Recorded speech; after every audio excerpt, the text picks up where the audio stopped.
Mang Paking, doon po tayo sa kabilang kanto.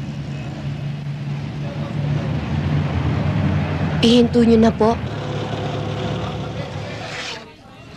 Mama, bili na kayo. Bingka, kutsinta. Mang Paking, maiwan na lang po muna ako dito.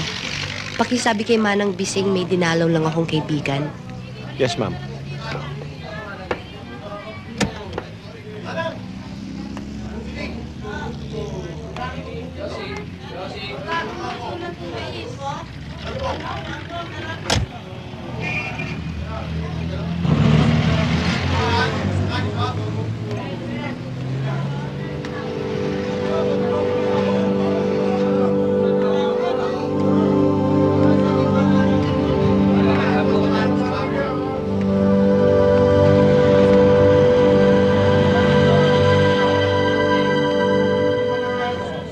Ate, pabili ng puto.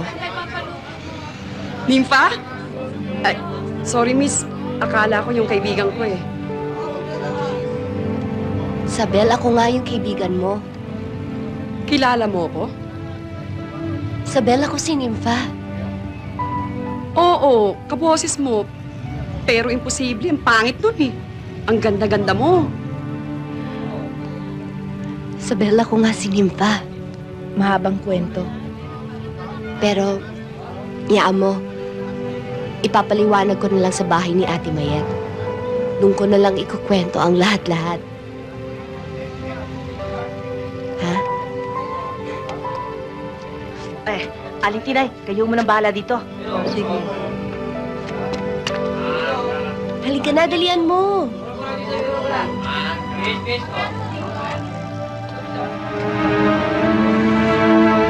Ay, akin na yan. Wag na, ako na lang. Oh, eto. Kaya yun, akala nila ako si Rosette. Kaya minabuti ko na lang nasakyan yung sitwasyon. Kaya pala eh. Kaya pala hindi ka na nakita ng mga pulis na humahanap sa'yo eh. Ibang-iba na itsura mo eh. Kamusta na nga pala si Crisel? Ayun, pangit na. Ito naman. Pero huwag ka mag-alala. Alam mo, nakabuting ginawa mo sa kanya, naging mapagkumbaba na wala ang katarayan. Eh kayo, kamusta naman kayo? Ay, ako may asawa na. Obvious ba? Itong ebidensya.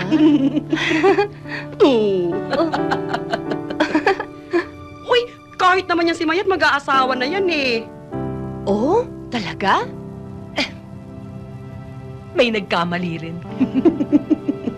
Hindi siya mayaman. Pero ang mahalaga, hahanguin niya ako sa putik. Di matutupad din ang mga pangarap mo, no? Bakit? Hindi ba't pangarap mo rin naman na magkaroon ng pamilya na mamahalin ka at mamahalin mo rin?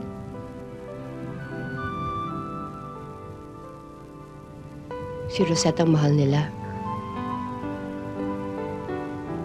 Hindi ako.